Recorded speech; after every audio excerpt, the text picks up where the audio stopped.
अब जो हमारे पास एक टॉपिक आखिरी रह गया है ना, वो है कि ड्रग्स जो अफेक्ट कर रहे होते हैं न्यूरोट्रांसमीटर की रिलीज़ को या उनके अपटेक को, ठीक है। तो इस कैटेगरी में सिर्फ एक ही ड्रग आता है जिसको मैं यहाँ पे बड़ा बड़ा करके लिख रही हूँ, रेज़रपीन। रेज़रपीन है या रेज़ेपाइन है, ठीक है, ये वाला ड्रग आ जाता है इस कैटेगरी में। अब ये ड्रग, इसके पहले जो कुछ फीचर्स के बारे में बात कर लेते हैं। ये एक प्लांट एल्कलॉइड है, ठीक है। इसका स्लो ऑनसेट होता है, ड्यूरेशन ऑफ एक्शन बहुत ज़्यादा है, ठीक है। और इवन इसके इफ़ेक्ट्स जो हैं वो परसिस्ट करते हैं बॉडी में आफ्टर इट्स डिसकॉन्टिन्यूएशन, ठीक है। ये बात होगी, रेज़ेपीन प्लांट एल्कलॉइड है, ऑनसेट स्लो होता है बट ड्यूरेशन ऑफ एक्शन बहुत ज़्यादा है, और इवन आफ्टर डिसकॉन्टिन्यूएशन के इसको लेना बंद भी कर दें फिर भी इसके इफ़ेक्ट्स जो हैं वो कुछ देर के लिए बॉडी में परसिस्ट करते हैं, ठीक है। अभी करता क्या है, इसने क्या करना होता है, सपोज़ आपके पास एक नर्व टर्मिनल है ये, ठीक है, नर्व टर्मिनल है और ये इसके अंदर स्टोरेज वेजिकल्स हैं और ये सारा का सारा क्या साइटोप्लाज्म है। अब हमें पता है कि आपके पास जो कैटेकोलामाइंस बनते हैं साइटोप्लाज्म में बनते हैं और उसके बाद स्टोरेज वेजिकल्स में जाके स्टोर हो जाते हैं। अब स्टोर यहाँ पे एक ट्रांसपोर्टर होता है जिसे हम कहते हैं मैग्नीशियम एटीपी डिपेंडेंट जो है वो ट्रांसपोर्टर है,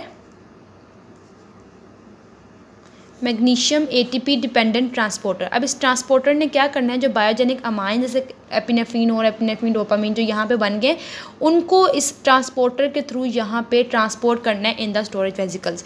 अब रेज़रपीन ने क्या करना है, इस ट्रांसपोर्टर को इनहिबिट कर देना है। जब ये ट्रांसपोर्टर इनहिबिट होगा तो आपके पास जो हैं जितने भी कैटेकोल अमाइंस हैं उनकी डिप्लीशन हो जाएगी, ज़ाहिर है इसमें स्टोर नहीं होंगे, जब कोई एक्शन पोटेंशियल आएगा तो बाहर रिलीज़ नहीं होंगे, तो आपके पास जो सिंपैथेटिक सिस्टम है उसकी इम्पेयरमेंट हो जाएगी, ठीक है, क्योंकि उसके जो अमाइंस हैं वही सिक्रीट नहीं हो रहे हैं।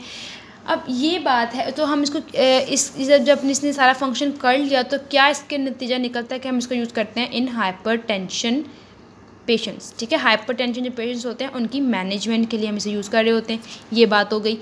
अच्छा, अब हम इसको यूज़ क्यों नहीं करते, बिकॉज़ हमारे पास इससे ज़्यादा न्यूअर ड्रग्स आ चुके हैं जिनके साइड इफ़ेक्ट्स प्रोफाइल्स जो हैं वो भी साइड इफ़ेक्ट भी कम कोज करते हैं, उनके ड्रग इंट्रैक्शंस भी कम होती हैं, ठीक है।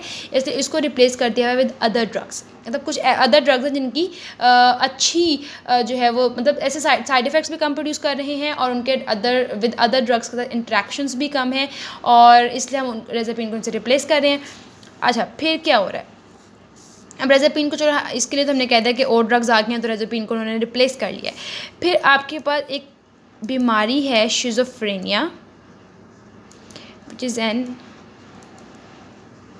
साइकोटिक स्टेट, ठीक है, एजिटेटेड साइकोटिक स्टेट्स में एक एग्जांपल है schizophrenia.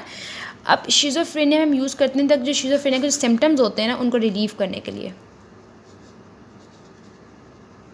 To relieve the symptoms of schizophrenia हम क्या यूज़ करते हैं, रेज़रपीन। तो ये एक छोटा सा टॉपिक था हमारे पास, ड्रग्स जो अफेक्ट कर रहे होते हैं न्यूरोट्रांसमीटर की रिलीज़ को या उनके अपटेक को, ठीक है। अब आप ना एक और चीज़ है, दिस वन बहुत दूर हो गया है ये, चलो अब ठीक है, हम इनका ब्रीफ सा ओवरव्यू ले लेते हैं। हमने पहले प्रोप्रानोलोल के बारे में बात की, हमने कहा कि वो नॉन सेलेक्टिव होता है। हमने नेडोलोल पिंडोलोल के बारे में बात की, वो भी नॉन सेलेक्टिव थे। फिर हमने टिमोलोल के बारे में बात की, वो भी नॉन सेलेक्टिव है, ठीक है। तो इन ड्रग्स को याद रखो जो नॉन सेलेक्टिव थे, प्रोप्रानोलोल नॉन सेलेक्टिव था, नेडोलोल टिमोलोल एंड पिंडोलोल सारे के सारे क्या थे, नॉन सेलेक्टिव थे। अब इनमें जो नीचे वाले दो हैं वो तो आपके पास नेडोलोल पिंडोलोल हाइपरटेंशन, और टिमोलोल के मैंने आपको बताया था कि ग्लूकोमा को भी ट्रीट कर रहे होते हैं। प्रोप्रानोलोल के हमने इतने ज़्यादा यूजेस पढ़े थे थेरेप्यूटिक, जैसे कि हाइपरटेंशन है, माइग्रेन है, जो है वो इवन हाइपरथायरॉइडिज्म में, एंजाइना वाले पेशेंट्स में, और एमआई मतलब माइग्रेन इन्फेक्शन वाले पेशेंट में भी यूज़ करते हैं, ठीक हो गया। देन हमने कुछ बीटा 1 सेलेक्टिव पढ़े थे जिसमें हमने बात की थी एटिनोलोल है, एसिब्यूटोलोल है, बिसोप्रोलोल है, एस्मोलोल है एंड मेटोप्रोलोल है। अब देखो एसिब्यूटोलोल को हमने सिर्फ और सिर्फ हाइपरटेंशन के लिए कहा हुआ है।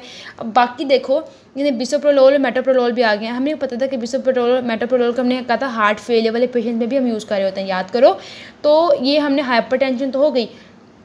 अब हार्ट फेलियर में क्या क्या चीज़ें हैं, एंजाइना वाले पेशेंट्स में भी यूज़ कर रहे हैं, मायोकार्डियल इंफार्क्शन वाले भी कर रहे हैं, फिब्रिलेशन वाले में भी यूज़ कर रहे हैं। क्या, बेसोप्रोलोल, एस्मोलोल, मेटोप्रोलोल एंड एटिनोलोल। ठीक हो गया। एसिपेटोलोल को हम सिर्फ और सिर्फ हाइपरटेंशन में यूज़ कर रहे हैं। अब आ जाते हैं नेबिवोलोल। नेबिवोलोल के बारे में मैंने आपको बताया था, ये भी बीटा 1 ही मतलब सेलेक्टिव है, बट नाइट्रिक ऑक्साइड की कंसंट्रेशन इंक्रीज़ कर देता है, तो इसको भी हम हाइपरटेंशन में लेंगे। और कार्बिडोलोल, लेबेडोलोल के बारे में भी कहा था कि ये भी नॉन सिलेक्टिव है, बट अल्फा 1 को भी ब्लॉक करते थे, तो इनको भी हम हाइपरटेंशन के लिए यूज़ कर रहे थे। ठीक है, तो एक ब्रीफ सा ओवरव्यू था कि हमने अभी तक क्या कुछ पढ़ लिया है और उनके समराइज़ किया मैंने।